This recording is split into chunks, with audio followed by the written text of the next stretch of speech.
முருகர் நினைத்தால் மட்டுமே இங்கு செல்ல முடியும் என்று கூறப்படும் முருகன் கோவில்.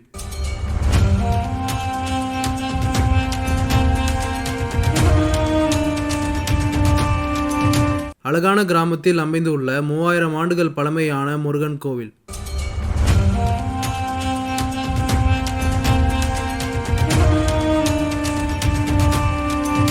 பதினெட்டு சித்தர்களில் ஒருவரான போகரால் உருவாக்கப்பட்ட நவபாசான முருகன் சிலை.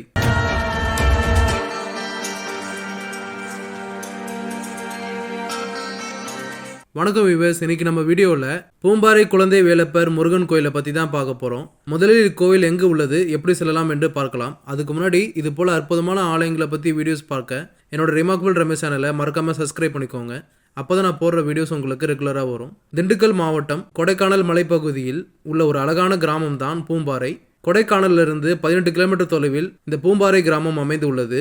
இந்த கிராமத்தில் தான் குழந்தை வேலப்பர் முருகன் கோயில் அமைந்துள்ளது.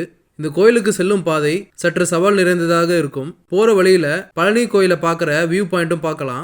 நாங்கள் போன டைம் மார்னிங்னால மழையும் கூட இருந்ததுனால போகிற பாதை ரொம்பவே பனிமூட்டமாக இருந்துச்சு. பூம்பாறை கிராமத்துக்கு போகிற எக்ஸ்பீரியன்ஸே ரொம்ப த்ரில்லிங்காக இருக்கும். பூம்பாறை கிராமம் இயற்கை எழில்சூழ அழகாக உள்ளது. இப்பொழுது இந்த கோயிலோட வரலாறை பார்க்கலாம். இந்த கோயிலை முருகன் நினைத்தால் மட்டும்தான் இங்கே வர முடியும்னு சொல்கிறாங்க. இந்தியாவில் உள்ள எல்லா கோவில்களிலும் ஐம்பொன், வெங்கலம், கற்களால் ஆன சிலைகள் தான் உள்ளன. ஆனால் இந்தியாவில் உள்ள 2 கோயில்களில் மட்டும்தான் நவபாசனத்தால் உருவாக்கப்பட்ட அபூர்வமான சிலைகள் உள்ளன. அவை பழனி மலை மீது உள்ள தண்டாயுதபாணி முருகன் சிலை மற்றும் பூம்பாறை மலையில் உள்ள குழந்தை வேலப்பர் முருகன் சிலைதான். உலகிலேயே நவபாசன சிலையை உருவாக்கி பிரதிஷ்டை செய்தவர் போகர் என்ற மாமுனிவர் ஆவார். இவர் உருவாக்கியது பழனிமலை முருகன் மட்டும்தான் என்று பலரும் நினைத்து கொண்டுள்ளனர். ஆனால் பூம்பாறை முருகன் சிலையும் அவர்தான் நவபாசனத்தால் உருவாக்கியவர் என்பது பலரும் அறியாத செய்தியாக உள்ளது. அதுபோல் பழனி முருகன் போன்று அருள் தர வல்லவர் இவர் என்பது அந்த கோயிலுக்கு சென்று அனுபவ ரீதியாக பயன் அடைந்தவர்கள் மட்டுமே தெரியும். பாண்டவர் வனவாசம் மேற்கொண்ட பொழுது இறுதியாக வந்த பணம் பழனி கொடைக்கானல் மேற்கு தொடர்ச்சி மலையாகும். பழனி மலைக்கும் பூம்பாறை மலைக்கும் நடுவில் உள்ள யானை முட்டி குகையில் அமர்ந்து தான் கற்று வந்த கலைகளை சோதிக்க அதற்கான மூலிகளை சேகரித்து முதலில் ஒரு முருகன் சிலையை உருவாக்கினார். அந்த சிலையை தான் பழனி மலையில் பிரதிஷ்டை செய்தார். தண்டம் கொண்டு அச்சிலையை உருவாக்கியதால் அதற்கு தண்டாயுதபாணி என்று பெயர் வந்தது. அக்கோவிலை இறைவனிடம் வேண்டி சிவபூதங்களால் கோவில் மற்றும் மண்டபங்களை கட்ட செய்தார் என்பது வரலாறு. பின்னர் மறுபடியும் சீன நாட்டிற்கு சென்று பஞ்சபூத சக்திகளை மீண்டும் பெற்று யானை முட்டி குகைக்கு வந்து ஞான நிலையை அடையும் பிரம்மத்தை உணர்ந்து கொள்ளவும் ஆதி பராசக்தியின் துணை கொண்டு பஞ்சபூதங்களை நிலைப்படுத்தி அதன் மூலம் நவபாசன சிலையை மீண்டும் உருவாக்கினார். அந்த சிலையை இங்கு உள்ள திருமண மண்டபத்தில் போகர் பிரதிஷ்டை செய்தார். அருணகிரிநாதர் பூம்பாறை மலைக்கு முருகனை தரிசிக்க வந்தார். அப்பொழுது இரவு நேரமானதால் கோயில் மண்டபத்தில் படுத்து தூங்கிவிட்டார். அப்பொழுது ராட்சசி ஒருத்தி அருணகிரிநாதரை கொல்ல வந்த பொழுது முருகன் குழந்தை வடிவம் கொண்டு காவி உடை அணிந்திருந்த அருணகிரிநாதர் மீது ஏறி விளையாடி கொண்டிருந்ததை கண்டு குழந்தையும் தாயும் தான் தூங்கி கொண்டு இருக்கிறார்கள் என்று எண்ணி அருணகிரிநாதரை கொல்லாமல் சென்று விட்டால் தனது ஞான கண்ணால் நடந்த சம்பவத்தை அறிந்த அருணகிரிநாதர் இத்தல முருகனை குழந்தை வேலர் என்று அழைத்தார். அந்த பெயரே இத்தல முருகனுக்கு நிலைத்து போனது. முருகப்பெருமானின் அருகில் அருணகிரிநாதர் சிலையும் உள்ளது. இங்கு வந்து வழிபடுறவர்களுக்கு பாவ வினைகள் தீரும் என்பது அசைக்க முடியாத நம்பிக்கையாக உள்ளது. நாங்க போன டைம்ல ரொம்ப பனிமூட்டமா இருந்துச்சு.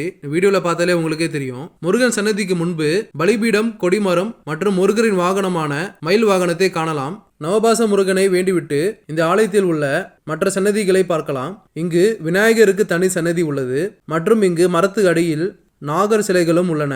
முருகர் சன்னதி உள்ளே வந்து வெளியே செல்லும் வழியில் போகரின் உருவப்படமும் உள்ளது. அங்கு அருணகிரிநாதரால் வழங்கப்பட்ட குமாரசபம் மந்திரமும் பொறிக்கப்பட்டுள்ளது. அருணகிரிநாதர் படமும் போகர் படத்திற்கு பக்கத்தில் உள்ளது. மற்றும் கோயில் வெளி சுற்றில் சிவனுக்கு தனி சன்னதி அமைந்துள்ளது. சிவனுக்கு முன்பு கல் கொடிமரமும் காணப்படுகிறது. கோயில் சுவற்றில் நடராஜரோட சிற்பத்தை பார்க்கலாம். மற்றும் அருணகிரிநாதருக்கு தனி சன்னதியும் அமைந்துள்ளது.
இங்க வந்து முருகனை வழிபட்டால் முன்ஜென்ம பாவங்கள் தீரும் என்றும் குழந்தை வரம் கிடைக்கும் என்று கூறப்படுகிறது.